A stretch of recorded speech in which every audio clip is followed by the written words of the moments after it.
Okay, good evening, ladies and gentlemen. Welcome to the evening panel here on the second day of SDEWES conference.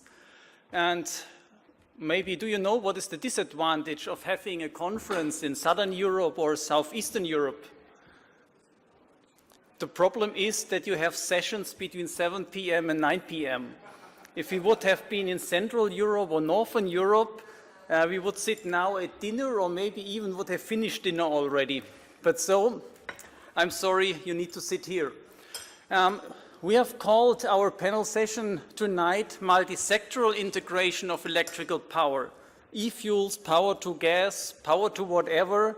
Is that reasonable pathways for our energy future, or is just a complex academia exercise we are doing here? I would like to present our panel. First, we start with the only lady here, Dr. Eva Riedjan, on the completely left. Then we have Professor Dr. Frano Barbier, Professor Dr. Jiří Klemes. I unfortunately forget all your strange accents you have on your name. I don't have that on my keyboard. Then, again, sorry for the photo, that's the only one I found on the internet. Dr. Jon Steiner Myrdal, and last but not least, I think it's from Facebook, isn't it? Yeah. And last but not least, Professor Brian Mathiessen. I will now give a very short introduction to the topic. Then we have statements of the panelists. I would like to discuss with the panelists a very few things, and then I would like to give the discussion to the audience. This tries a bit to highlight the quite complex topic, the pathways for e-fuels or renewable fuels in general, and that is only with the power to gas perspective. So the reality is even more complex what you can do with electricity to achieve all kinds of fuels.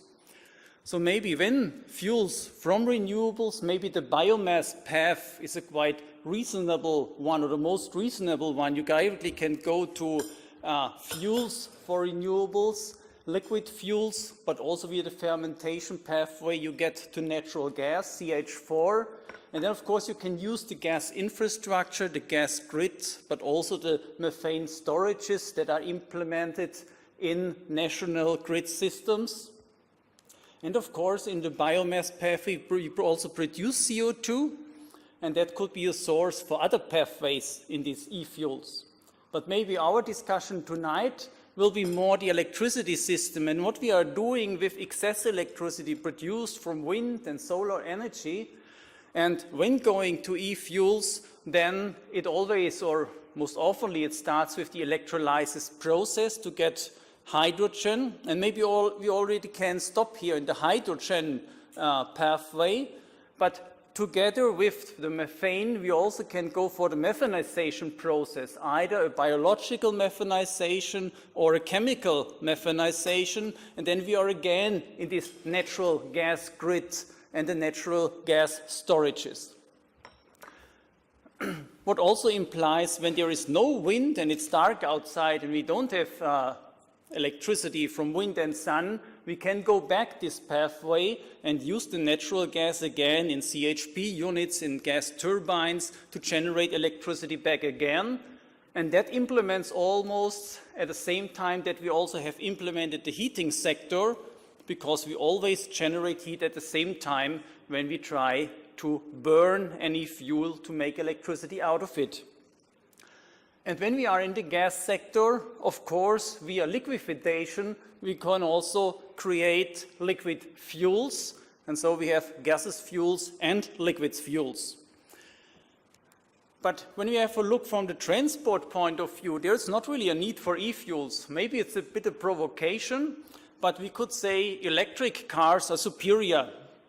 I would say that today's driving range is absolutely sufficient, at least when we look to the driving patterns we typically have, what the cars are doing every day, then it's absolutely sufficient. Maybe we need new mobility concepts that not everybody owns the cars he or she is driving with, but driving range is not possible.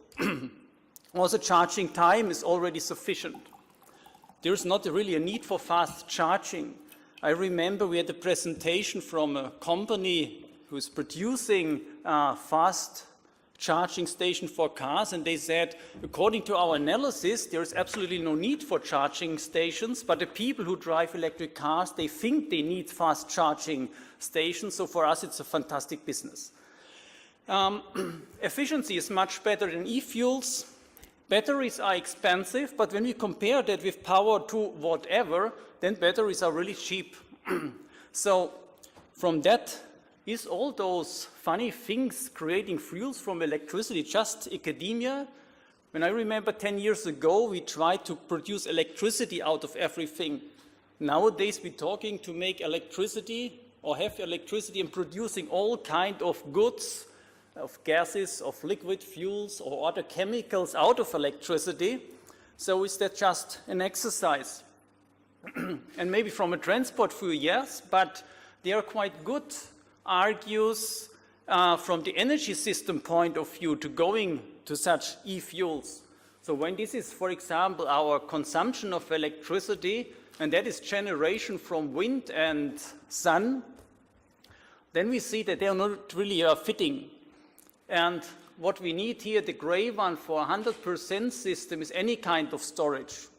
Maybe also batteries, also maybe e-fuels, but then all the rest, we could make, for example, fuels for strategic energy reserves, or we could use it in the electric sector or in the heating sector.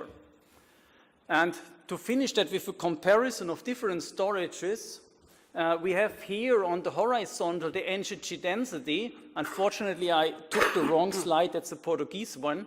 The energy density is here on the horizontal, and the efficiency of energy storages is here on the vertical. And the area of the storages is the price, the investment cost per kilowatt hour. And when we start with pure electricity storages, that means capacitor or superconducting coils, then they are extremely efficient, can store almost no energy, and are extremely expensive. So it's not really an energy storage, it's more a power source for a very few seconds. Then when we come to batteries, and that is also discussed quite often, that storage is equal to batteries, but it's not the case. What we have here, energy density is quite good, depending on technology. Efficiency is still quite high, but those dots are still quite big. That means batteries are expensive energy storage. When we go to heat energy storage, maybe from the back side of the room, you already have problems here to see that dot of a typical hot water storage. So that becomes extremely cheap when we manage to combine electricity and the heating sector. And when we then come to our topic of this evening, that is the storage of either hydrogen or natural gas, then those two dots here are even smaller and completely on the right lower side. That means there's no other kind of storage that has such an immense energy density, but unfortunately also the efficiency when we go from electricity via storage back to electricity back again is so low that it's also lower than any other kind of storage. And the price for the pure storage of fuels is extremely low. But that is only half of the truth, because the technology to produce e-fuels, that is not so cheap. And that I think we also will discuss later. And that will be my introduction here. And now we will go on for a small statement of all our panelists. And some will have a presentation and others just make a statement orally. And I would like to ask Hirschi to come to the panel here, because he's the one who also has here a presentation on this computer.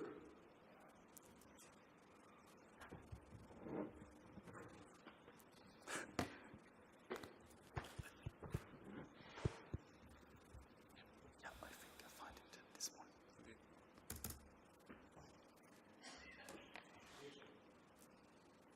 Hirschi, floor is yours. Okay. I assume to come not the first, you know. 1 second, please. Oops. Okay, I assume not to come to the first or second because I would like to argue with people who are presenting some other things. But because we prepared some slides, you know, every work should be punished and the others not. So let's present our point of view. I think that everybody agrees that the most environmentally friendly energy is energy which is saved.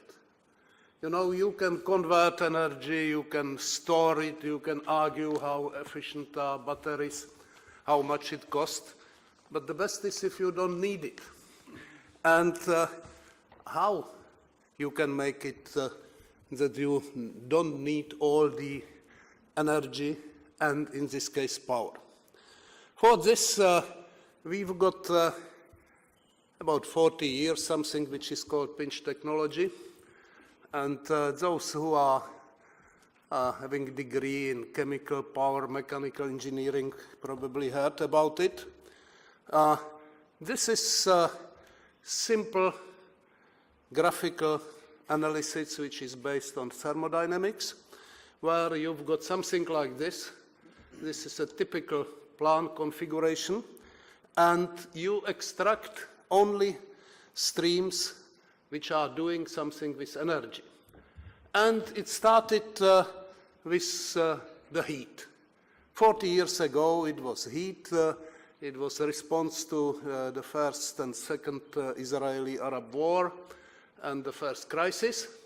But this is what I'm not going to talk about. This is how it works. You can get targets, you can get a minimum heating, minimum cooling, but this I would just repeat. You can use it for benchmark targeting, and you can get significant savings, and after you can get detailed design. Now, it developed. It developed from heat. After it's been implemented to different things, water, total site, hydrogen, supply chains, carbon, renewables, and very, very recently also to power. And the idea is you can use similar graphical representation for so-called power pinch analysis. And you can use it for hybrid power systems. You can use it for finding where you need to store power and minimize it. The first implementation, and this is how it started, were hybrid power systems. Ideal example is isolated island, where you need to bring all fossil fuels, but it's much better to use it locally, to harvest it locally. With heat is simple.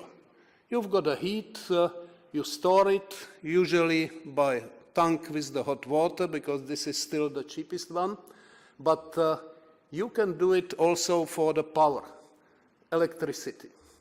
And as you can see, it fluctuates, supply, demand, and how we can optimize it. And we are using something similar, which we used for the heat. We are using similar curves. Of course, here you've got some other complications like AC/DC, because different engines and different batteries are most efficient on AC, other on DC. But for this being developed something which is called the Grand Composite Curves by Santanu from India. And when we implement it, it looks like this. We are using the same curves and integrated power systems. This is a simple example. You've got solar, wind, biomass, but it changes in time. And it changes in time in both supply and demand.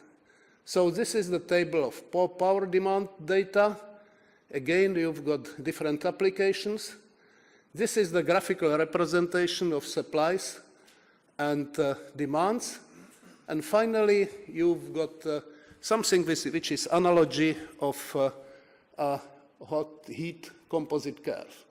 And you can see how much you can use. You can see what is available excess electricity for the next day and how much you should store.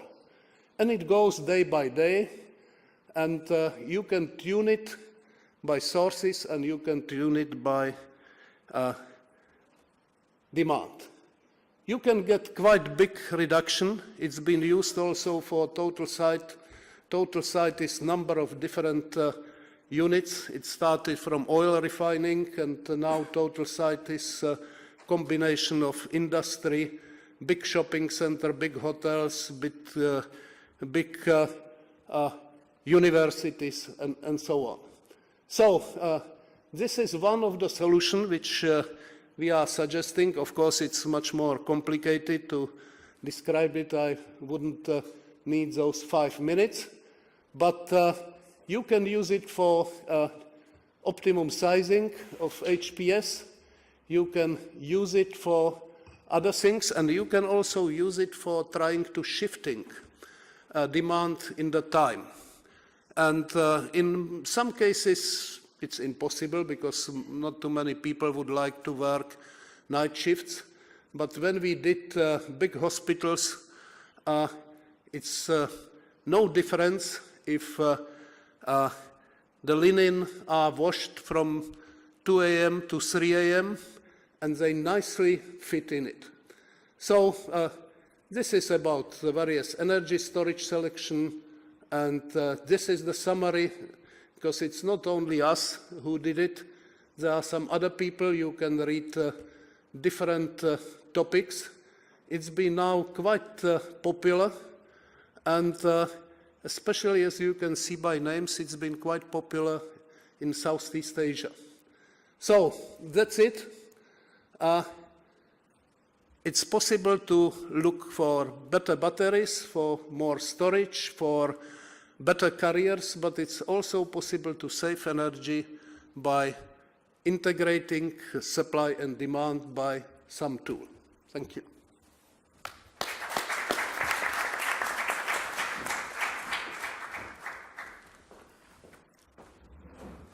So then I would like to ask Eva the first statement.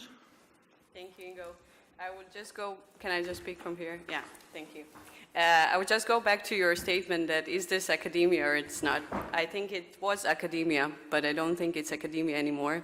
We have a lot of development in this area, and we have also demonstration plans that are on Iceland and in Germany, quite few demonstration plans, at least for power to gas, and then we have one for power to liquid in Dresden, and on Iceland, power to methanol.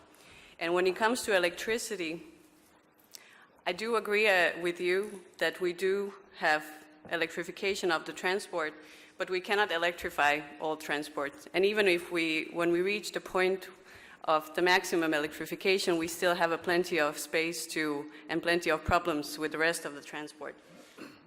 So transport is extremely complex, and there is very low probability that we will eliminate the dependence on liquid and gaseous fuels in the transport. And due to the scarcity of biomass resources, it's not possible to meet that leftover transport demand for heavy-duty transport with the biofuels. So we actually need to find a solution, and I think the solutions are electrofuels or e-fuels, how you say. And they're going to play an important role, not just because they can meet the demand, because we can produce not only gaseous but liquid fuels that are used today, but they can also be seen as electricity storage. And this helps to balance the system, because today's energy system have a flexibility on the resource size. But when we remove the fossil fuels, we eliminate the flexibility on the resource size, and then we need to create the flexibility within the system. And this can be done by producing electrofuels. So they also enable the cross-sectoral integration, which is very important, because we need to look at the system not as a separate sectors, but actually as an integrated system. So we need to establish the connection between the sectors. These fuels also have a flexible fuel choice, as I mentioned, so we can actually adapt our fuels as we have infrastructure today. So there is, when we talk about the hydrogen as a middle part, the hydrogen is a great source of energy, but it's very difficult to handle in the transport, and it's very expensive to do with the infrastructure of hydrogen. So therefore, we can just merge the hydrogen with the carbon, and then we have the fuels that we know today. So I would just like to finish that electrofuels do show a very good balance of the resources, and they also are quite efficient when it comes. So I'm talking just from electricity to fuel. I don't talk about coming back to electricity again, but I think Brian is going to say something about that. Thank you. Okay, thank you. Then we pass over to Jon. Yes, thank you. So I work at the Technical University of Denmark at the Department for Energy Conversion and Storage. So our work is, of course, very much focused around these topics, and we're developing quite a lot of technologies that might play a role in hopefully this future system. Some of these are, for example, high temperature electrolyzers and fuel cells, also PEM and alkaline electrolyzers and fuel cells. We also develop batteries and other kinds of electrochemical storage devices. Firstly, I would like to say that I agree very much with what Eva has been saying here, that there is this great need of going from using fossil fuels in transportation, and there is not enough biomass to do it, and therefore we need to use electricity electricity where we can't do it, and then make fuels where we can't use electricity directly. We hope that we can provide technology for it, like the high temperature electrolyzers. We hope also that that technology can be used to deliver power back to the power system, the electricity system, when that is needed, since the solid oxide electrolyzers can run also reversibly as fuel cells. And thereby you could save money in the energy system by not having gas turbines, for example. We're also interested in using heat and storing heat, and one of the things that we are looking at now is to store heat from when you use fuel cell, when you're producing power from fuels in fuel cell mode, to use that back when you're creating fuels, and thereby increasing the efficiency of the whole system immensely, up maybe to 70%, something like that. Yeah, I think that's fine for me for now. Okay, thank you very much.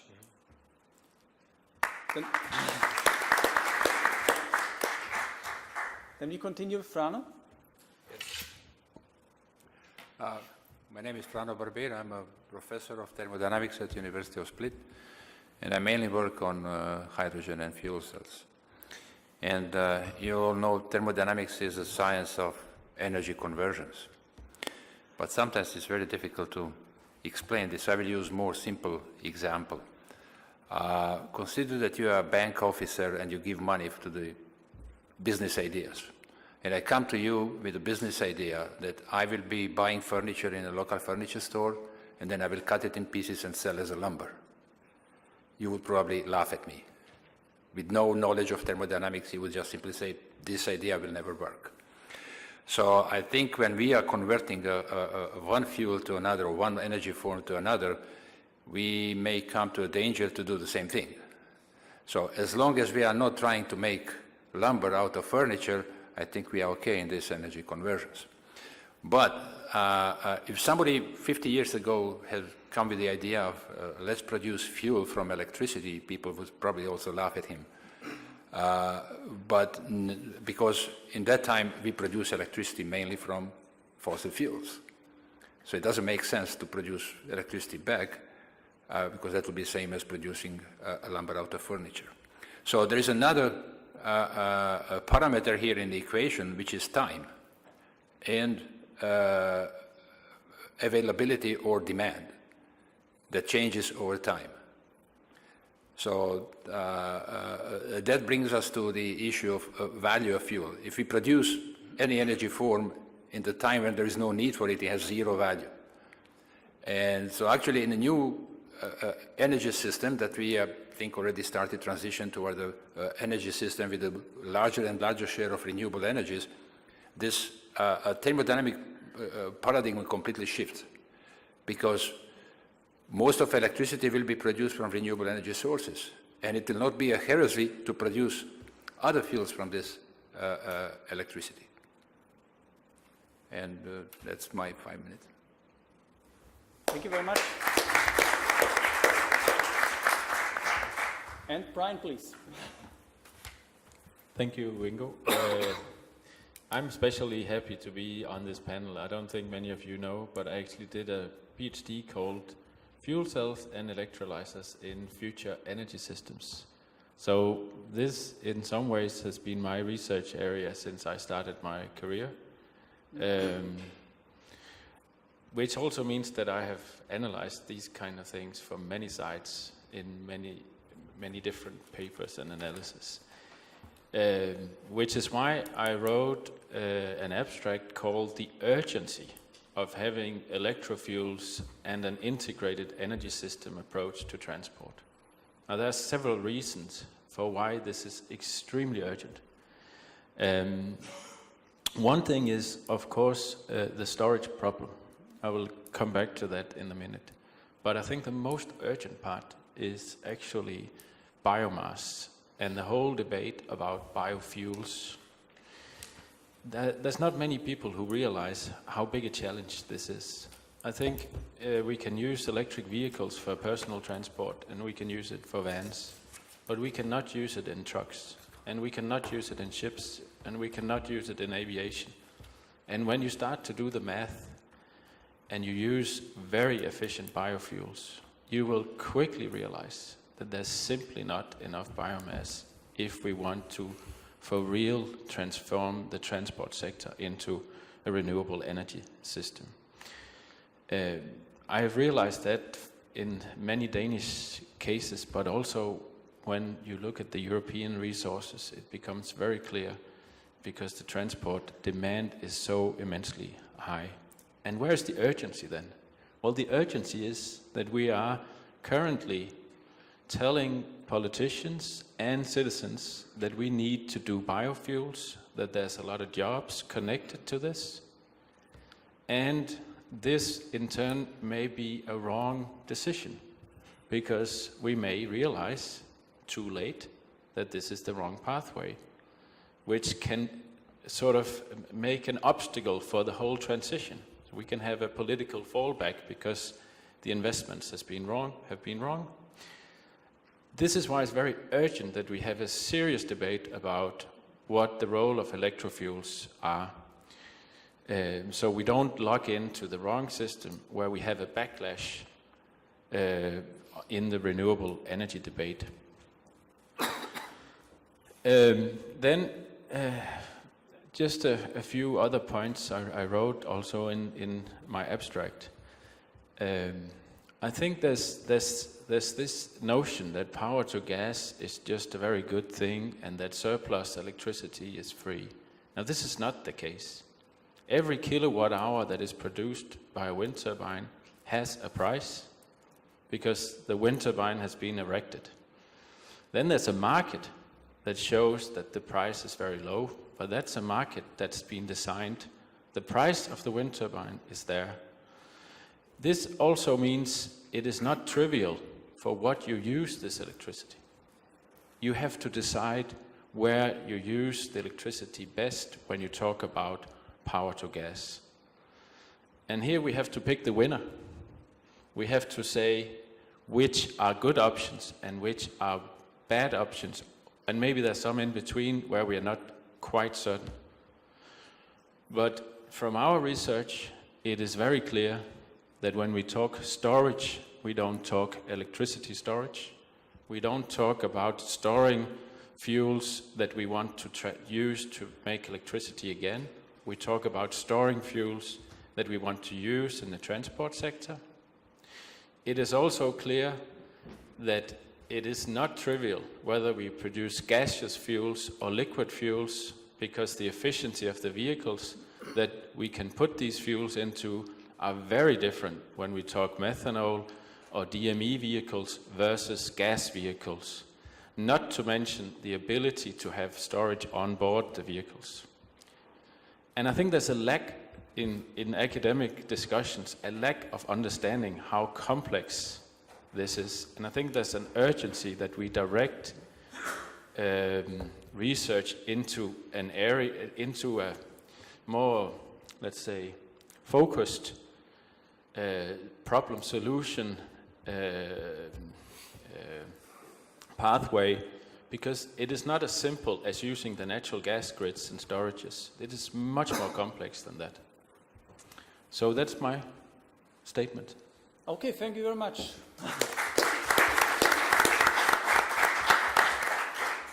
I am sure you have quite a lot of questions to our panelists, but I would like to use that opportunity to have here this upfront position, to use the expertise here, that is to get my questions solved.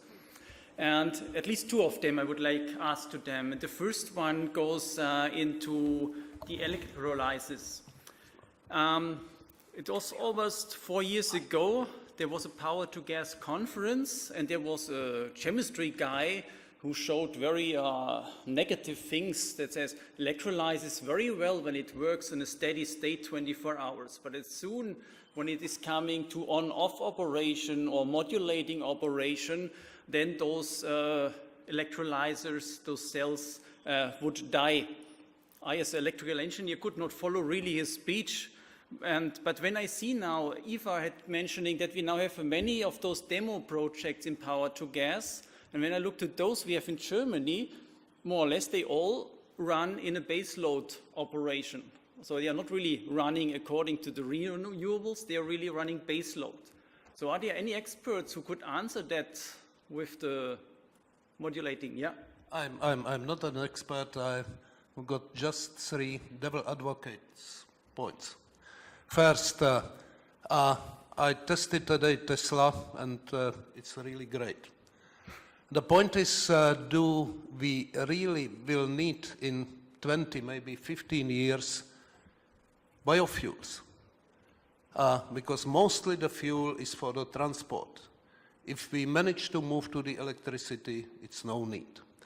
The second is, I just looked on US energy balance. Do you know how much energy is lost in transition and conversion?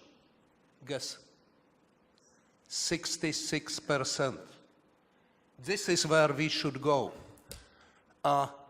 Renewables are at the moment in the US 11%. So, you know, all those renewables, subsidy, everything is lost in conversion.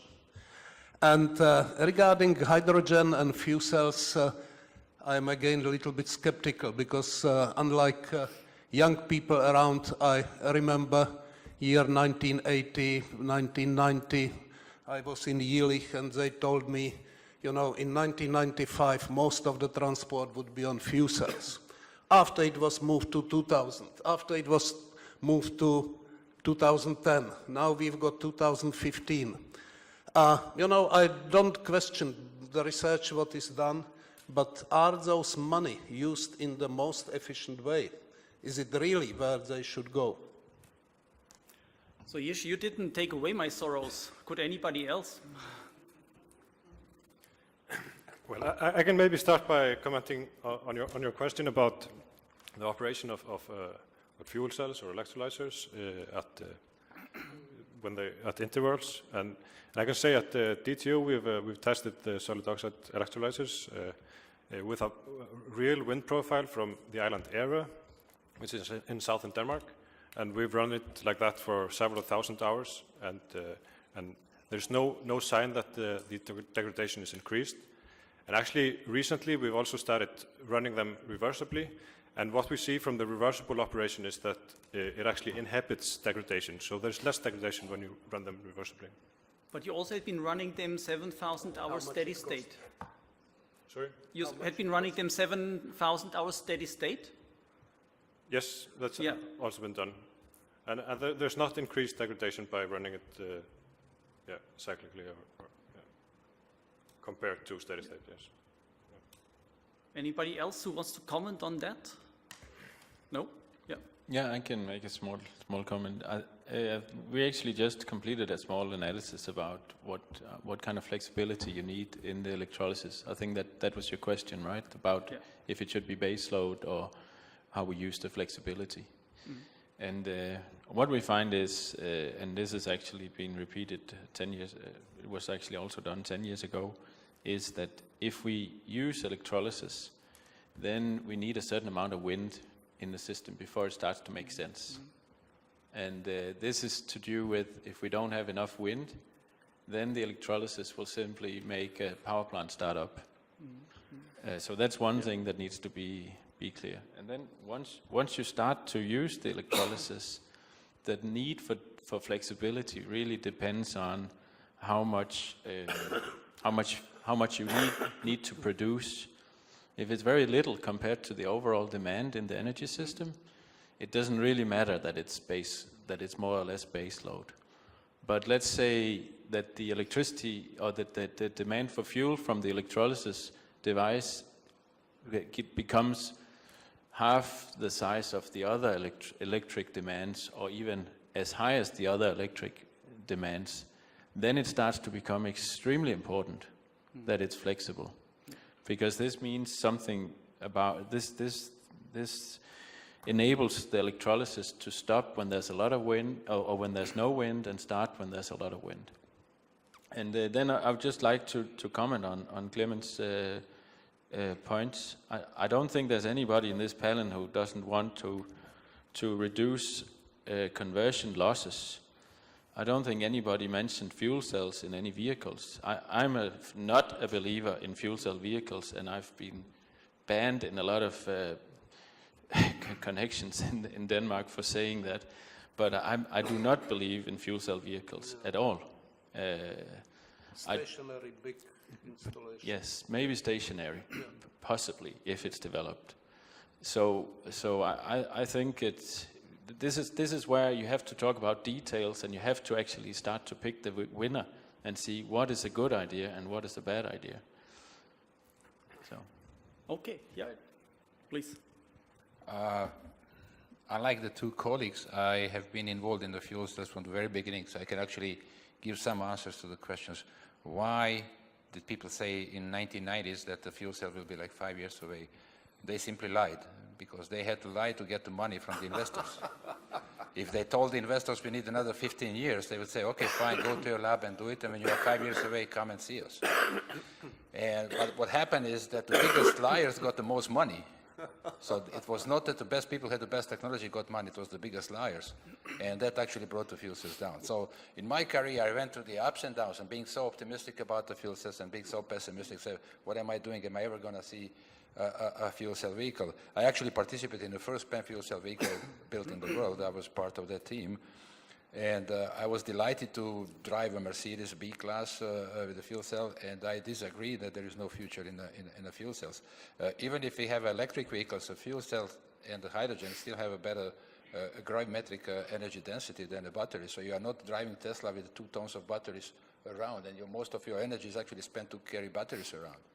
So that's my point of view regarding the fuel cells and electrolyzers as a reverse technology. Yeah. We all agree, I think, about the energy conversions, that in those conversions from one form to another, we should be very careful, because in every conversion we lose energy. Yeah. Thank you. Then I directly come to my next question before I give the questions to the audience. We assume all the technical problems now are solved. And now we would like to make those power to whatever systems coming to the market. I have shown that slide where we see that storage of fuels is extremely, almost of no cost compared to any other storages. But what was not on the slide is that the conversion technology, making from electricity the fuels, mean in euros not per kilowatt hour, but in euros per kilowatt, that is quite high. So studies I know, they talk something between 800 to 2,000 euros per kilowatt. And then when we also see, Brian just said, we will not use that too often, not too high a share will we need to convert to fuels. Then we will maybe end up with full load hours of a few hundreds per year. and that makes them, those e-fuels, extremely expensive. So how do you see that there any time will be a possibility that those systems not only work technically, that they really have the chance to come into the market? Yeah, maybe I can. I think when it comes to market, it depends what type of market are you talking about. So if we are going towards the transport, then the market is the fuel market. If we are talking about the electricity market, then we are talking about something else. So it depends on what kind of context are we talking about. And I think the main kind of restriction for the electricity to fuels at the moment is the policy, basically, especially if we are talking about the conversion of renewable energy towards the fuels, because there is no direct support for it. So finally, we recognize the electricity as a main as a beneficial in the policies by accounting as a 5 times coming from renewable energy. But this is like a first stop after a long period of time where we didn't even support the electricity from renewables in the transportation as an important from the policy side. So it's depending on what kind of context, market context are we talking about. And I'm not an expert in the part where we are coming back to electricity market, but if we were talking from a transport point of view, I don't see a big issues in the fuel market on the other side. Okay. Anybody else who wants to comment? If not, then I would like to open the floor for everybody here. Okay. Please stay just in the white shirt, blue trousers. Cas Hemmers, Delft University, the Netherlands. Yeah, actually, I have a lot of comments. Maybe first one on the electrolyzer and the fluctuation. And it's often that people who design the technology do not want you to do anything else with it because they are very cautious that you will break it down. So if you do something new, there are always people who will object against it. So if you want to put hydrogen into the gas network, people say, oh, that's impossible, the pipes will break because of hydrogen embrittlement, etc. So I don't think that, so I agree with the tests that have been done on the fuel cells, and you can really ramp them up and down, and just electrolyzers as well. And if you cannot, I mean, we are engineers, so engineers will find out ways. If that is what the market wants, then you will get that. But maybe a question for Brian, because he studied it. We're talking about power to gas and power to fuel. How much power do we have, and how much power do we need for the fuel? Because I worked on hydrogen introduction into the gas network, and people say, oh yeah, we can make hydrogen from power, and if we have a surplus of wind energy, we can inject it into the network. If you calculate it, if the Dutch wind plants for 6 gigawatt of offshore power plants, not realized, they can introduce maybe at maximum, I hope I'm right, 10 volume% of energy into the Dutch gas network, which is only 3 energy%. And that is if you convert all of the offshore wind energy of the plants, not built yet, into the gas network. So the amount of gas that we have is much, much larger than the amount of electricity that we produce. So, Brian, maybe you have studied it. How much surplus electricity do you expect, and how much fuel can we make from it? And is it really more than the bioenergy that we have? Because in energy, I think it's very important to talk about quantities. And we really, as scientists, should tell the people about the quantities. If we do not, then we're just talking nonsense. And I always tell my students, we as human beings have no idea about quantities. Even we are educated people. I studied physics. The only thing that you learn in physics is about quantities and orders of magnitude. I have no idea. Even after 20 years, 30 years of studying energy, I have no idea often about quantities of energy, so let alone lay people. So my question to Brian or anyone else in the panel, how much electricity do we have as a surplus to produce how much fuel?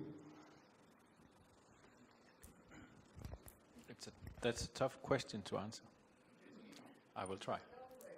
Yeah, we did the calculations, but the thing is, I think we need much more wind power than what you are mentioning in the Dutch case before we start to really implement large-scale electrolysis into the electricity sector.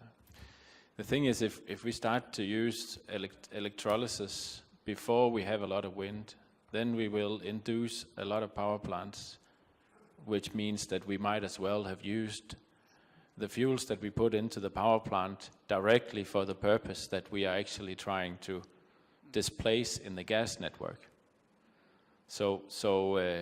And in our calculations, that it means sort of, if I have to quantify it, that we have to be above 50 or 60% penetration of wind in the electricity grid before it really starts on a larger scale to make sense to do electrolysis. Is that an answer? Yeah, that's part of the answer. And electricity in general is 1/3 of the total energy. So if you say 50% of electricity comes from wind for the whole system, then we're talking about the surplus. So the surplus can only be 5 to 10% of the total electricity. And the whole energy is 4 times more, something like that. So then it's only 3% of that whole energy market that we can cover with the surplus and wind energy. So we're just talking about 3%. I don't like to call it I don't like to call it surplus. I think we should only build those extra turbines for those electrolysis if there's need for that hydrogen. Yeah. So. Yeah. Need and use. You just said, Brian, you just said you cannot start too early, else you help the coal power plants to stay in. Wouldn't that be an idea to make a coalition with the devil? The coal power plants pay for the early introduction of the e-fuels, and then later they go out? Yes, perhaps. That's a policy question, I guess.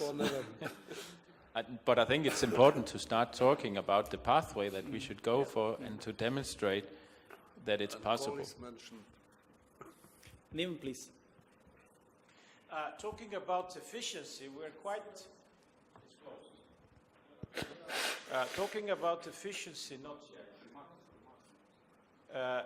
We are using Rankine cycle, which has 35–40% efficiency. We're using IC engine with 20% efficiency. So why not use electrolyzer, which has 60% efficiency? It's reasonable. My issue is with when you calculate the whole energy balance, and you come out that those 10% that you cannot electrify, which is transport that Brian was talking about, actually needs nearly 50% of primary energy in the end. So it's quite a big part of the energy system. My question is, are you looking at possible other alternative technologies that might solve this problem? What about induction charging on highways for trucks? And what about high-density batteries? Sulfur lithium batteries have shown to have 5 times higher density than polymer lithium batteries and lithium-ion batteries. They're unstable now, but there is a potential in those technologies. Thank you.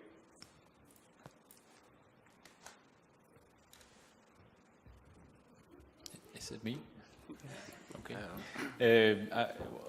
In our research group, we're not looking into those technologies. We actually made some calculations about e-roads. The paper was rejected because it was too wild a fantasy. We actually tried to calculate what the costs were, and the paper was rejected. Technology works, but the reviewer was not aware of that, so maybe we'll try again sometimes. But to the point that you're asking, I think that the more we can electrify, the more of these technologies that are possible to implement in trucks and ships and aviation, the better. I just doubt that we can get all the way if we have a 40-ton truck. To put that on electricity will be extremely hard. Can I just regarding there's actually, they're trying to demonstrate in Sweden And I don't know how far they got, but they were very positive about it. And there are some video clips on YouTube where they actually are doing it. But they didn't try it with trucks, to my knowledge. They tried with personal vehicles. But it's a question of time when that will become an option. Well, I strongly believe in electrical vehicles. You know, you said Tesla is carrying 200 kilos of battery. 2 tons. 2 tons? I mean, the whole vehicle is 2 tons. Well, but battery. Okay. Well, okay, 500 kilos. It's similar to Ferrari. Ferrari tank is carrying nearly 200 kilos. Density is 5 times. Yeah, density at the moment. But what has been improvement in petrol fuel cars within last 20, 30 years, and what was improvement in electricity storage? You know, when I talked 10 years ago, I was very unhappy because batteries were not really researched. Now it's changing, and it's changing fast. And I strongly believe that the density will probably double within a couple of years, and at this moment it's already viable. Another solution is what has got Israel.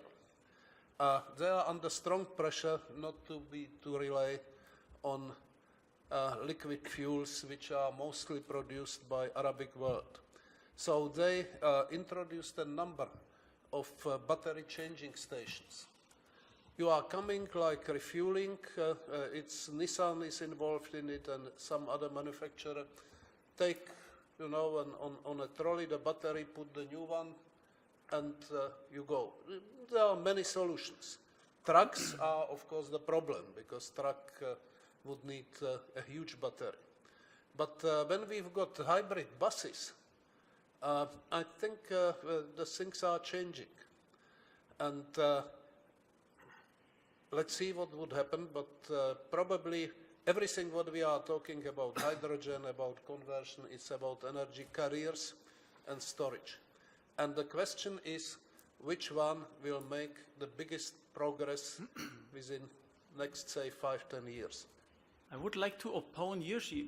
I'm sure there will be a lot of progress in battery technology, becoming more efficient, becoming cheaper, becoming a higher energy density, and also in the induction charging way.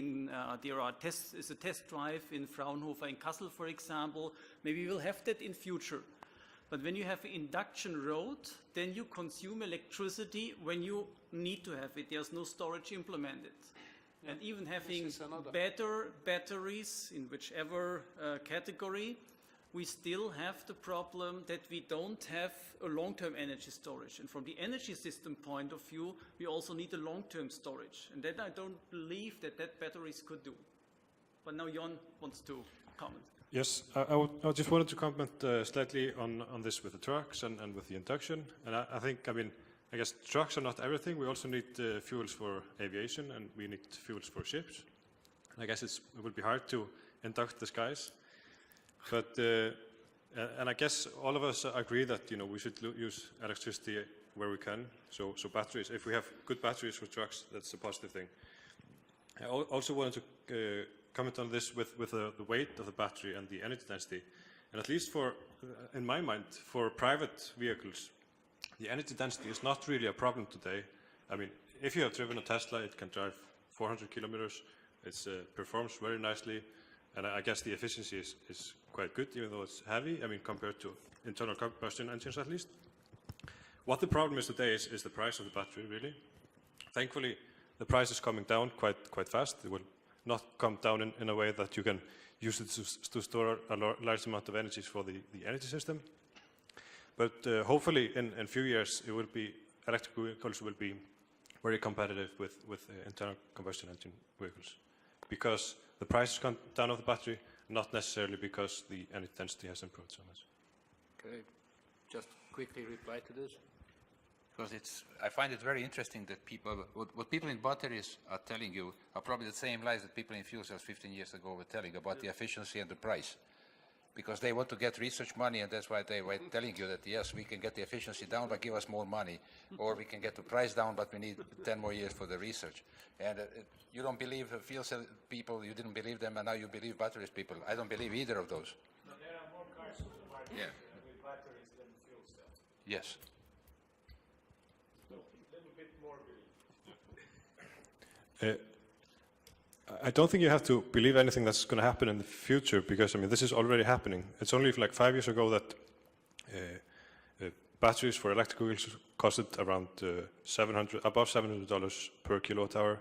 Today, the Tesla battery pack is around 250 kilowatt hours, and people are expecting it to drop below 200 at least before 2020, but maybe earlier. Do you drive electric vehicle? I bike. I do. I can just have a short comment on that as well. Around 7 years ago, when I looked at the vehicles, electric vehicles, fuel cell vehicles, I quickly realized what one of the big problems is the understanding of the transport patterns, which we then analyzed in a project called CESA. Now, you have to realize what the consumption in a normal everyday life for a normal person is if you want to do some changes in the personal transport. And one of the things that is very clear is that most people don't travel very long every day. They do sometimes, but every day they don't really do it. They have to go back and forth to work, pick up their kids, go to the grocery store. This is the kind of needs that people have. If you look at the consumption of, or the demand for person kilometers, then you will see that the number of kilometers driven on the road on trips below 100 kilometers is like 95% of all kilometers driven. Now this has to then turn into some common sense about what we should do with the kilometers, the 5% that is left, where we do need a range extender, because this is what we're then talking about. And what can the price be of that range extender? And when I realized that, it also became clear to me that you cannot merit to pay for a PEM fuel cell as a range extender for that amount of kilometers. That will never in a million years be feasible. Because what will happen is, and it's already happening now, I said that 7 years, 8 years ago, and now it's happening that people are designing vehicles where they have a small optimized internal combustion engine that can charge the batteries when needed on those longer range trips. And you can design the car so it only covers 70 kilometers, 80 kilometers, 100 kilometers, and when the batteries get better, it can cover a bit more. But the limit, I mean, if it can cover 100 kilometers and you have a range extender, you have a totally well-designed system which can compete with current internal combustion engine vehicles. So I don't see the role for fuel cells in vehicles. Just a short comment about London. London has got now a huge number of hybrids and electrical vehicles. There are two reasons. One is which you said, because very few people are traveling more than 100 kilometers a day. And the second is congestion charge. If you want to enter central London, you have to pay £20 a day. If you've got hybrid or electrical vehicle, it's for free. Simple, little bit draconic measure, but it made the trick. The panelists are discussing among each other. Are there more questions from the audience? Once more, when there's nobody else? No? Nobody else? Okay, yeah, interesting discussion on transport, but I think the topic of the session is integration, and I'm very happy that that is the topic. I work myself on multi-source, multi-product energy systems. And I think we should realize and integrate that sometimes we have a sort of paradigm in our mind about the energy system. So one thing I mentioned was quantity. The other thing is that we think of one source in and one source out, or maybe two sources out. If you think power to gas, that's typical because we think there's a surplus in electricity and we need to do something and let's make fuels out of them. But we can integrate more. And for instance, if you do electrolysis, then you have power to hydrogen, but you can have fuel-assisted electrolysis, for instance, because you don't need the oxygen that comes free in electrolysis. So it's a waste of energy if you produce oxygen that you just vent to the air. So if you supply some fuel to the oxygen electrode, that fuel will burn, sort of, but electrochemical process is different. It will reduce the amount of power that you need for producing hydrogen. Actually, you're producing pure hydrogen from the fuel that you add together with a little bit of electric power. In that way, for instance, you can upgrade biogas, which is low caloric, has a low value, caloric value and a low market value. You can upgrade that to pure hydrogen in a parallel process with electrolysis. So this way you can combine things and therefore make it much more interesting and really integrate not only sectors but also integrate different kinds of sources into your energy system. So those are new options and that should be taken into account in this discussion on integration options. That's my comment. Maybe some comments from the panel. Okay, that was a comment, but maybe somebody would like to respond to that comment. I think Jon and I am going to try to reply on that. You have absolute point in that, and there is no point of doing something if you cannot integrate it as much, especially if we are talking about using every bit of electricity that we have from intermittent electricity.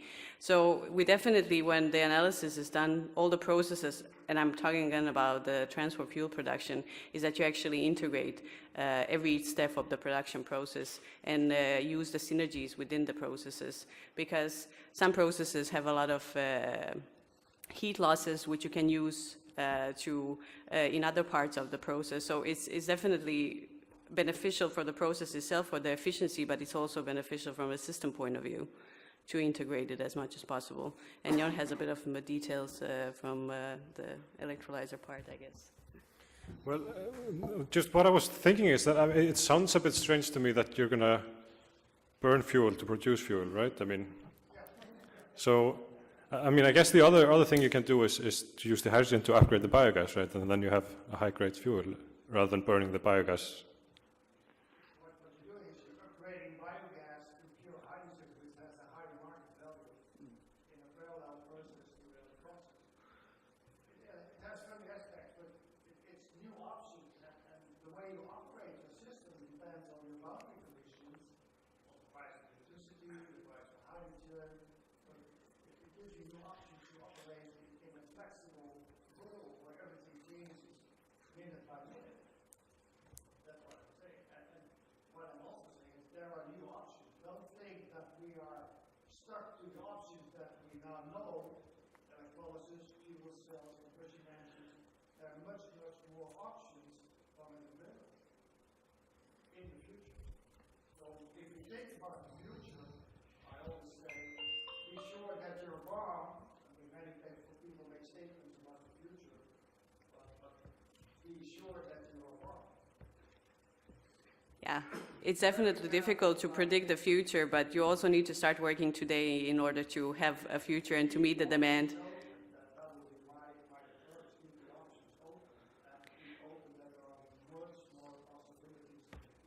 I doubt that any of us sitting here disagrees with you in the sense that we should limit our options. You should definitely have an open mind and research. We are all researchers, so we are looking into other options. But we need to start working today in order to have something in the future and in order to meet all the future demands that we are going to have. It means that you can never make sure statements about the future because you don't know all the options. Yeah, well, let's agree to disagree. Yes, please.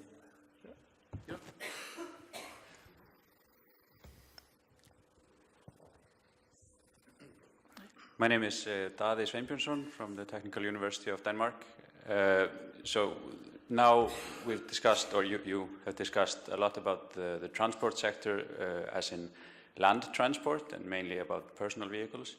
But I mean, the plan or the goal must be to convert all transportation on land and air also to renewable energy sources.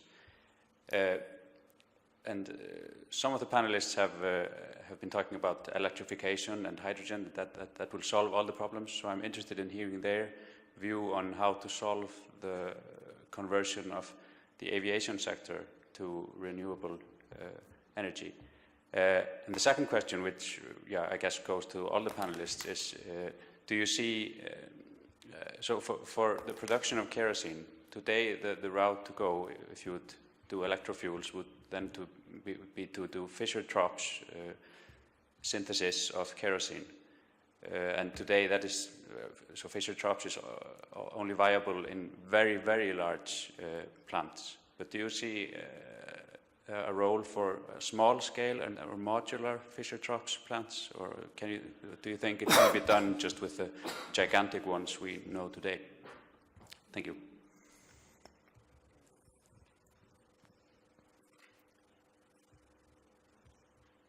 Comment?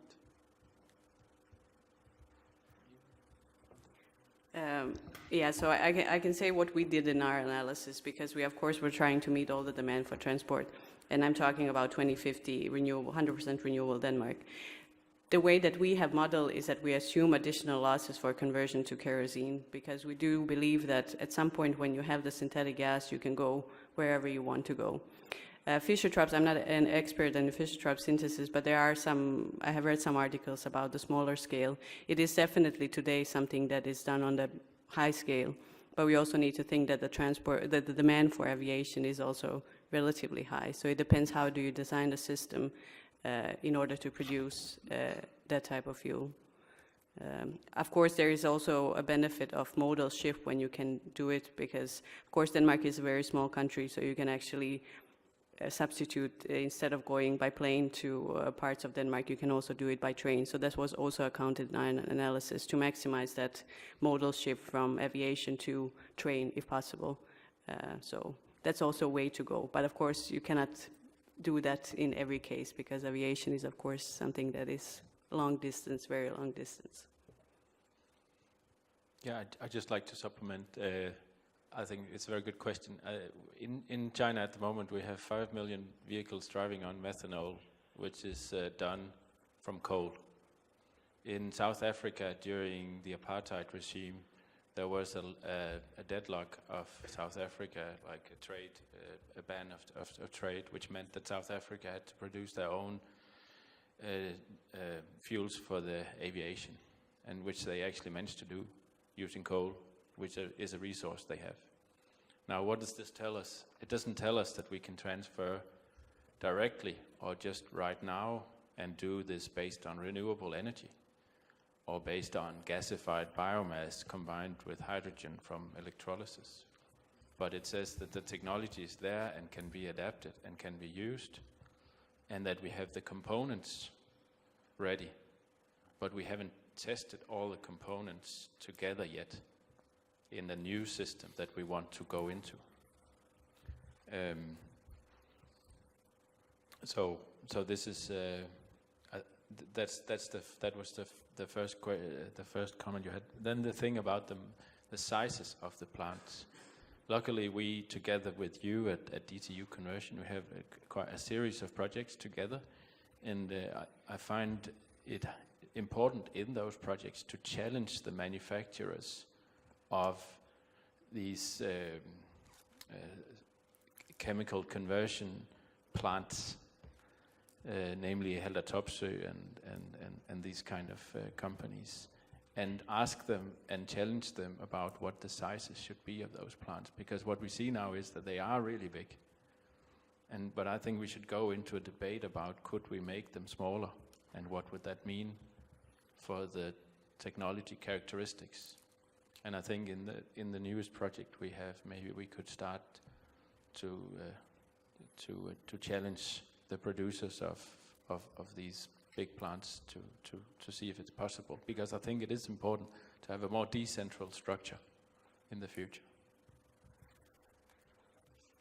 Let's look on it from the practical way, which is money. If we manage to move, say, 20% of just passengers transport to the electricity, it will create a huge surplus of fuel based on crude oil. And another drop. Nowadays it's already pretty cheap, and with Iran joining the market, even less.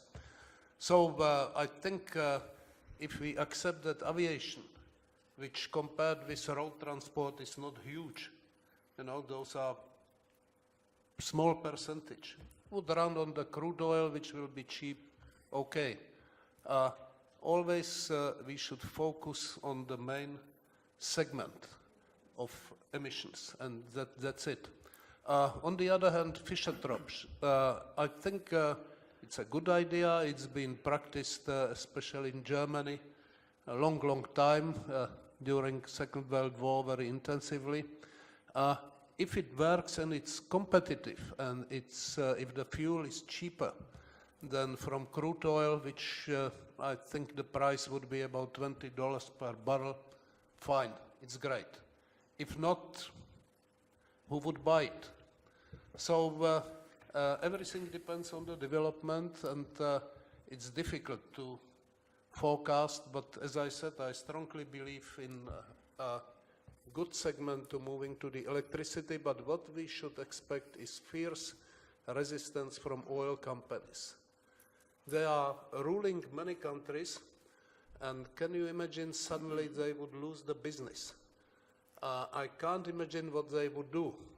Probably the wise would move petrol station to charging stations or something like this, but it's a huge investment in all this business. If you see a refinery which has got 12 million tons a year, you know, this is much more than the annual GDP of Croatia, and suddenly it would be no use of it.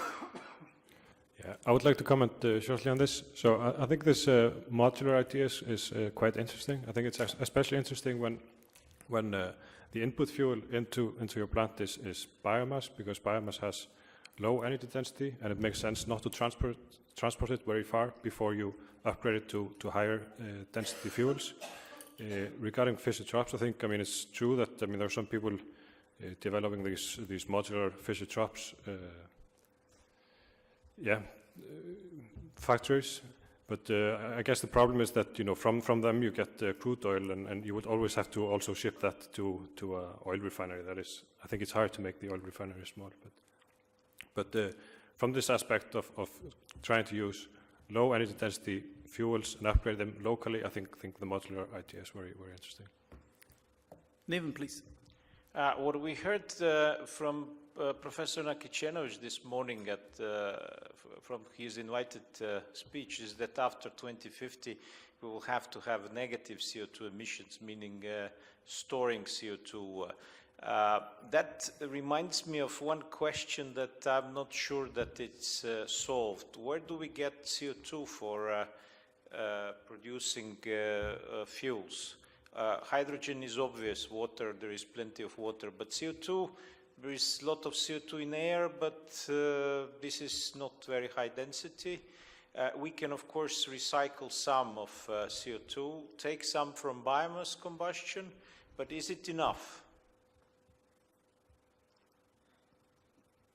I think there's a transition that we go into where carbon will become very valuable, and in the first phases we do need carbon from resources. Biogas was mentioned, but gasified biomass will be the main part, because biogas is only very limited compared to what we actually need.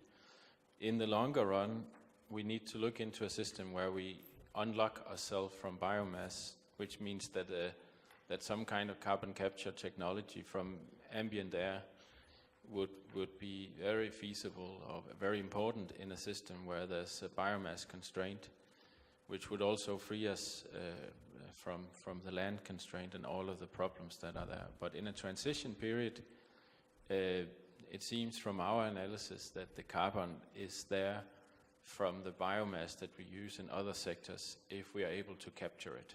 What from about the point source. cement industry? That cannot cover the transport demand. It's not. That's a small. It's not small. It's 5% of the total CO2 emissions in the world. Yeah, Neven, we should always consider greenhouse gas footprint.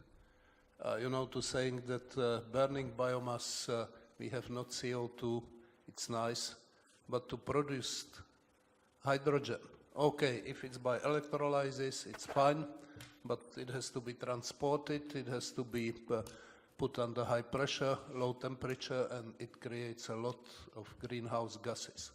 But at the moment, most hydrogen is produced in the refineries, and greenhouse gas footprint is huge. Regarding biomass, we mustn't look only on CO2, not carbon. Carbon is nonsense because carbon is doing nothing. CO2, but nitrogen footprint. And everything with biomass has got a huge nitrogen footprint, which is very dangerous for us, but it's also greenhouse gas. So we are taking out devil and getting demon. So, well, we have to we should really produce food, and there is quite a lot of waste biomass which we can probably for waste, yes. safely use. Yeah, for waste, definitely. Are there further questions or statements from the audience? Okay, there's still one, yeah? Just a short question. Darko Kozarac from University of Zagreb. One for Brad and one for Eva. Do you then believe, based on one of the comments, I kind of assume that you believe that cars should be plug-in hybrids, because then we can exploit the electricity from the grid for everyday's use, and then definitely when we need to go somewhere else, we can then maybe charge, and then of course fuel in these plug-in hybrids would be synthetic fuel.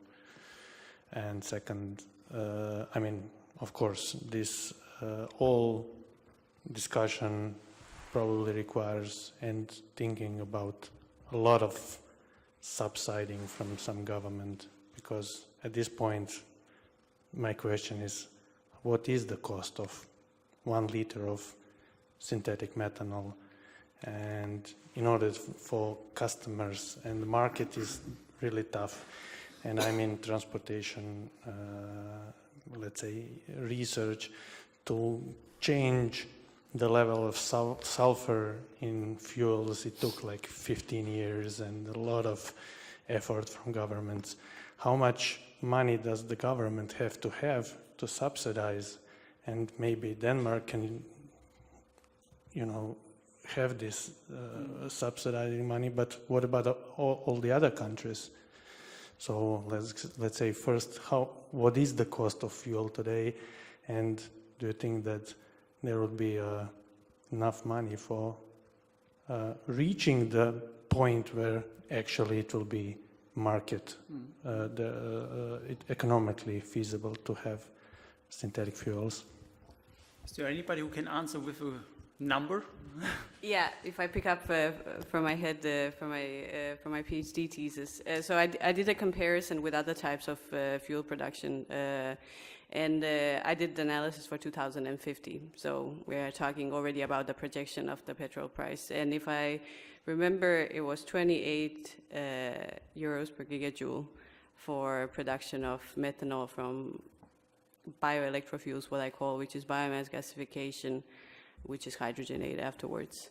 But I have a paper, so I can send you with a detailed description of the costs.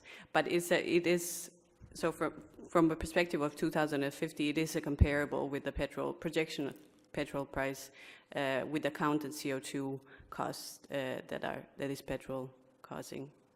Eva, do you accidentally could convert euro per megajoule to euro per kilowatt hour? Not at this time of the day. Okay.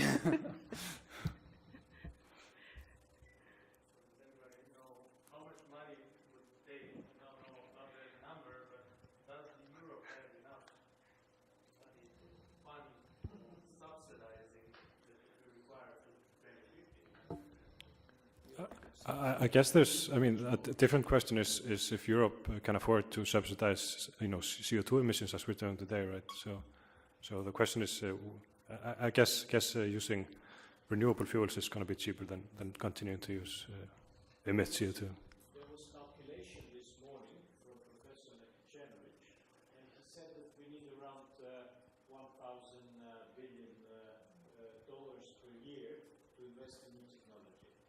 The amount of subsidies to fossil fuels are 4.5 times higher per year, according to International Monetary Fund calculation. So if we just take a little bit of the subsidy for fossil fuels and convert it into new technologies, we have solved all the problems. But this is difficult because of what Jerzy said.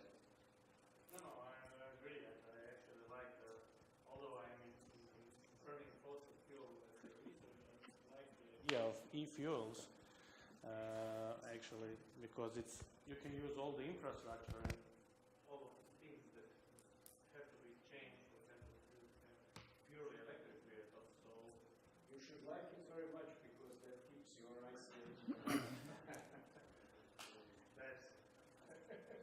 When you have thought that's the last question, you didn't count on shear, please. Taking the theme of this session, reasonable pathways or just high complex academia, I think that we as listeners of the panel can take the message with us that it is not high complex academia, and it can be realized given that there are some certain circumstances that make these solutions feasible. Based on that view, for example, what you're doing in HEAT Roadmap Europe, you're trying to map the areas that are feasible for upscaling and expanding district heating networks. Could there be some maybe mapping to help the transition to smart energy systems and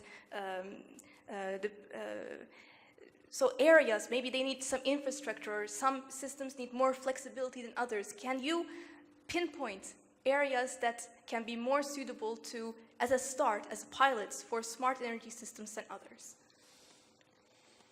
That's an excellent question. We're actually doing GIS analysis about what kind of biomass resources we have, so what carbon is available, and where to place different plants, which is related to Dadi's question about the sizes. So this is something that we have started to work on, how we can map and use GIS to actually lay out a proposal for how plants could be implemented. So I'm looking forward to that one. There's one more question. Yeah, thank you very much. Oh, sorry. Yep. Yes? Zdravko Krvanja, University of Maribor, Slovenia. When we look about CO2 emissions and when we would like to find out what are the consequences if we multiply the emissions by social cost of money, then we find out that the cost of those emissions per year is about $6 trillion, which is roughly 1/10 of global GDP. So what the point is that costs for electricity are not fair because there's a damage around us all the time. And the way how to make it more fair is to introduce CO2 taxation. And the question I have is, what is the roadmap of new technologies that will become more competitive and which will not in the future? given the fact that very probably increasingly higher CO2 taxation will be in probably in 2050 there will be much higher than today, and later on even much higher. I would just like to say that eco cost for CO2 right now is about $150 per ton of CO2, and this is approximately the money that one should invest in order to prevent that damage. So what do you think about that?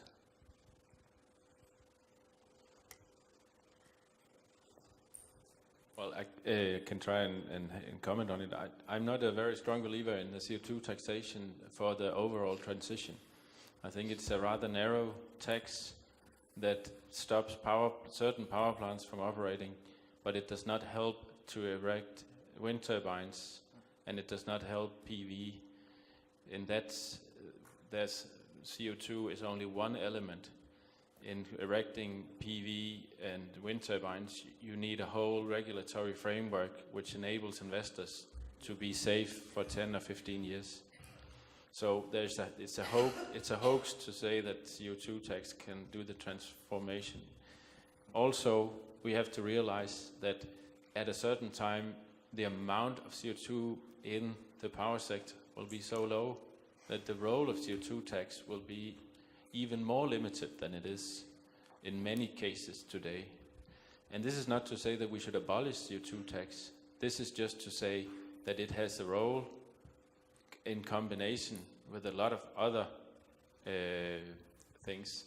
I would just like to comment on this thing about implementation and if Europe can afford it and subsidies. So our research shows that it's not very much more expensive to make methanol compared to oil prices if they are around $100 or $120 per barrel. Of course, if it's lower than that, then it starts to be a problem.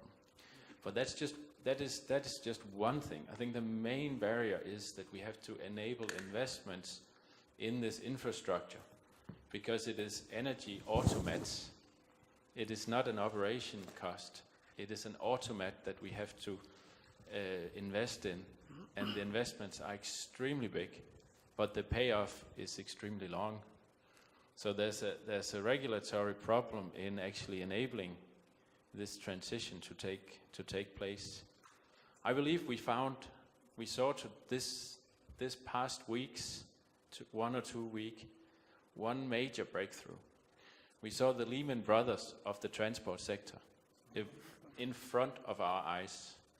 This will mean much more than you can imagine, in my opinion, because this will mean that every number from all the car manufacturers, which are used in lobbying, which are used in report for comparing internal combustion engines with electric vehicles, are hoax and will be scrutinized, which will mean that electric vehicles will be boosted.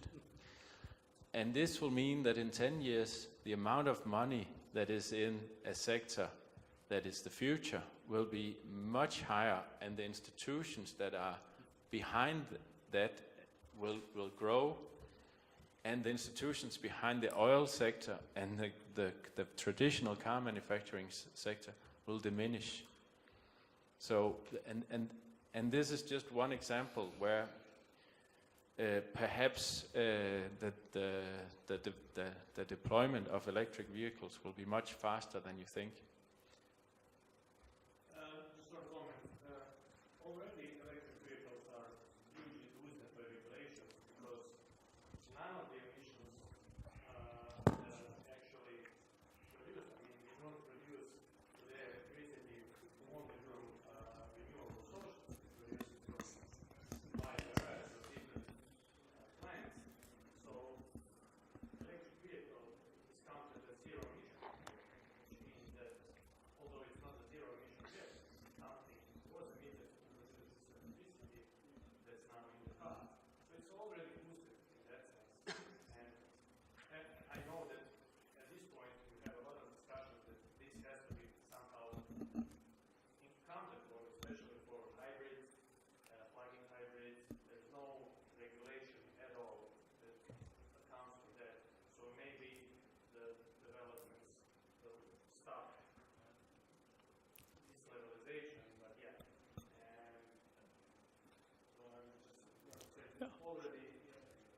Thank you.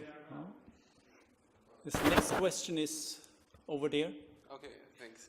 I don't know if it's a question or a comment, but I think it's an interesting problem to have this. We're looking at these optimal ways of interconnecting the energy infrastructures, discussing, I don't know, induction highways and all kinds of future technologies that would be nice. But we also had, for instance, this morning, a talk on how quickly we have to make this happen to avoid heating up the globe. And that calls for maybe some suboptimal solutions in the way that we connect the energy infrastructures. So for instance, all the cars bought today, I guess we can expect them to live for maybe 20 years. And then we are very close to, say, 2050. So something has to be done about all the existing cars, for instance, and in other energy infrastructures, similar stuff that lives for a long time. So for instance, producing synthetic fuels that can go into the existing cars could be an option, even though it's suboptimal. So I would like to hear maybe your comments on this time issue, and then a kind of suboptimal solution that would get us there in the next 30 years, because that's the time we have to do it. And the next contribution is from Peter.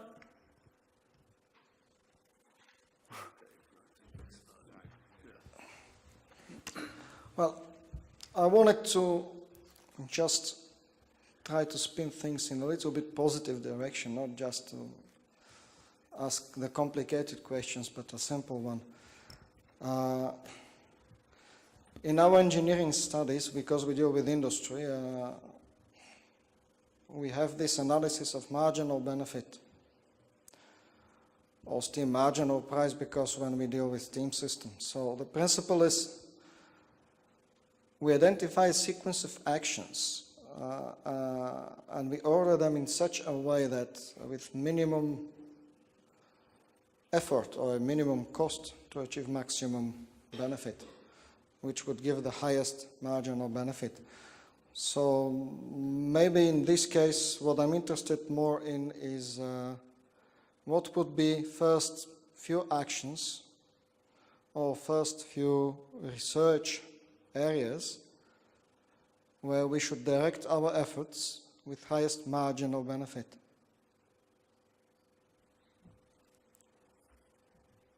Anybody who can answer? I can answer to some extent Gorm's question in the back. Of course, we do need some kind of transition, and I think at least the fuels that I have looked into as methanol or DME, they can be used in existing vehicles. Of course, I do not advise you to go and pour pure methanol in your engine, but there are some modifications that can be done which are not actually that expensive. They're around $200. And of course, it varies what kind of modifications you are going to do. But for example, Volvo is testing DME in their trucks, and they're actually modifying their existing diesel engines to it. And they don't seem to mind that. So that's also one of the transitions that we can go to. Natasha, is your voice back again, or do you need a micro?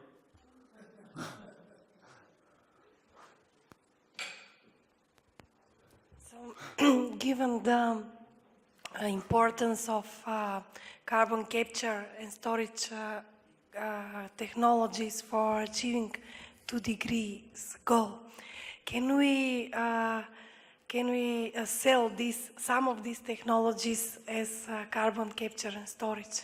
What is the potential for that? Yeah, I don't like talking about CCS. I don't like the storage part. There is something that is called carbon capture, recycling, or carbon utilization. So one of the ways to produce this type of fuel is actually to merge the CO2 emissions that are captured with hydrogen, and they're actually doing that on Iceland, for example. So I like that part. I don't see CO2 as a waste, so I don't think we should store it and never look at it again. I see it as a resource. And it's going to become an important resource at some point in our system. So I like to use it as a... It's 4 degrees. You cannot get 2 degrees without storage.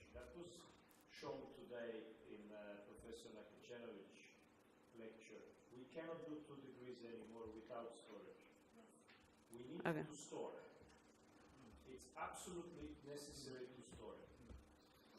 If you follow the path lines, there is no way we can stay under the budget until 2100. I would contest that, Nevin, but let's see if we can find out how it can be done without having storage. But maybe we should go back to the questions. Yeah. I think about the if I can just comment on Gom's thing about the existing vehicles, I think it's extremely dangerous to put them on synthetic fuels because or electro fuels. I think it's important to focus that they should be electrified because that is what they should. And if we start producing fuels for personal vehicles, we will start to lock into that system with fueling stations, etc. About CCS, Natasha, I think the analysis that I have seen from the UN system and also from the International Energy Agency are lacking details about how this can actually function. Now they're including CCS to a high degree, they're including nuclear power to a very high degree, and at the same time they're including a very high degree of wind power and PV. And this, any person who has done any kind of energy system analysis that looks below the year will know that this is not possible. It is not possible. To have intermittent renewable energy is not compatible with nuclear and CCS. It is one, you can go one direction or you can go the other direction. You're talking about CCS with coal power plants. Yes. We're talking about CCS in order to balance the CO2 budget. Yeah. Not the base load CCS. Yeah, but storing the excess of CO2. But CCS is not a solution.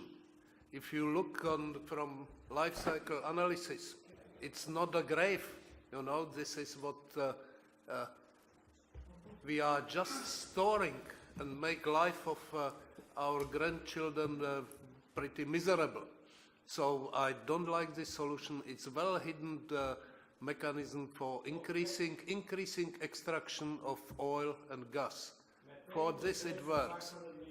Yeah, but you know. We don't have to store it as CO2. We can store it as char. We can store it as something else. The problem is if we don't switch tomorrow to 100% renewable, and we will not, then we cannot make numbers to stay under 2 degrees. I think this is out of scope, but I think it's more important to have to put renewable energy into the mix and much more doable than to have storage of carbon. And if we are able to capture carbon, there's plenty of use for that carbon in displacing oil in the transport system. So I'm not convinced about the technology. There's much more doable things that can push out CO2 and if we get it, then let's evaluate it once it's there. But what's happening now is it's been used as an excuse to extract even more carbon from the earth, and I don't. I think it's not. But I think we should move back to electrofuels or yes, or and there's the next question. Hello, I'm Vincenzo Bianco from University of Genoa. I have just a simple question. If you have an idea of which kind of business model can be adopted in order to market this kind of new fuels. Because from my point of view, we have 3 main elements. The producers of these fuels, the distributors, and the company which are involved in the creation of the devices, for example, car manufacturers. But in this moment, they have also a clear conflict of interest, because oil companies produce fuels, and they, in making a very simple assumption, they could be interested in producing such kind of new fuels. but they are also involved in the distributions of the fuel. And so there are these conflicts which is necessary to solve in order to market these fuels. Because as someone mentioned before, it is necessary to create the conditions for the investors in order to invest. So how to create this context and how to solve this conflict of interests? Thank you. That was more or less my initial question, but maybe... I think Eva's PhD is going online very soon, and there's a very interesting chapter in Eva's PhD, is a PhD about what kind of stakeholders are in power in the European system at the moment when it comes to fuels for transport. And there's a heavy influence from the agricultural sector, really heavy, which means that a lot of the fuels that are being promoted are based on heavy use of biomass. And I think in order to get marketing and get some of these fuels going, I think there needs to be a clear understanding in the directives from the European Commission about why it's important to enable fuels where we take electrons from wind turbines and put them into the tanks of the vehicles, instead of using a lot of biomass and having complicating conversion strategies or technologies to put that into the trucks.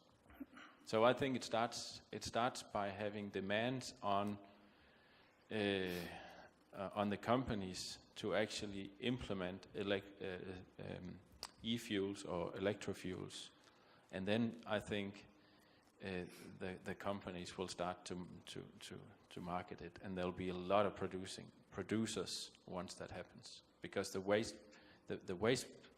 waste streams that enable e-fuels are actually many. There are actually many sources of doing this. I haven't seen where, but there seems to be another question. Yeah. Okay, good evening. My name is Ho Wai Shin. I'm from UTM, Malaysia. Actually, some of my paper was listed during Prof. Yivi's presentation on Power Pinch. Okay, my question is that we will be talking about electric vehicles and hydrogen fuels, right? But to me, like Prof. Yivi mentioned, that the sector is mostly contributed by the oil and gas sector. So if we actually introduce all this in a short period of time, what would actually happen to them? So in my opinion, that's like, what do you think about compressed biogas, like because biogas we can also produce from biomass, and as well by purification and everything, it could be used as a car fuel, as a natural gas vehicle, right? And I have another question also is, like I'm from Malaysia, we are actually quite sensitive when we talk about electric vehicle, because we are the producer of oil and gas, and that is basically our business, right? So how does this electric vehicle and all this concept work in a developing country such as Malaysia or any other third world country as well? So thank you very much.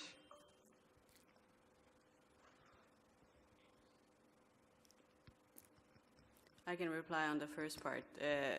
When we are talking about biogas, yeah, there is an option to, and even you can upgrade the biogas so you get a bit more out of it. The question is, what kind of vehicles are you using and what is the efficiency of those vehicles? So that's the main question about, are you going to go the gas route or you are going to continue going on a liquid fuel?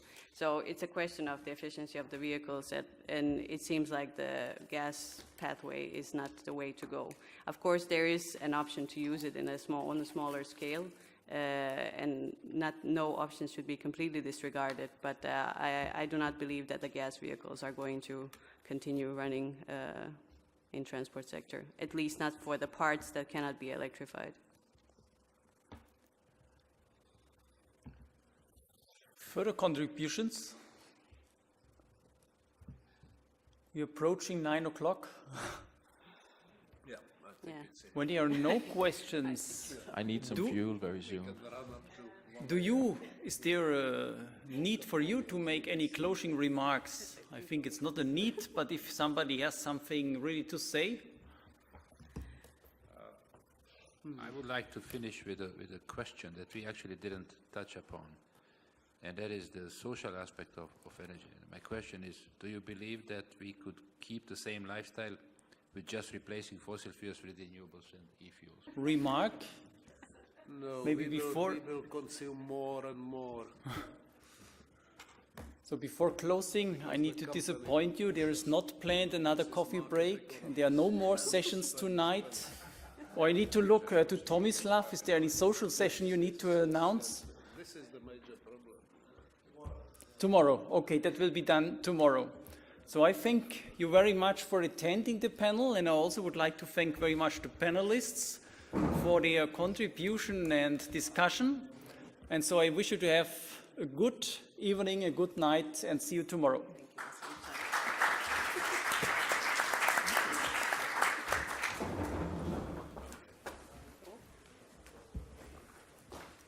See you around for the dinner? No, it's not. No?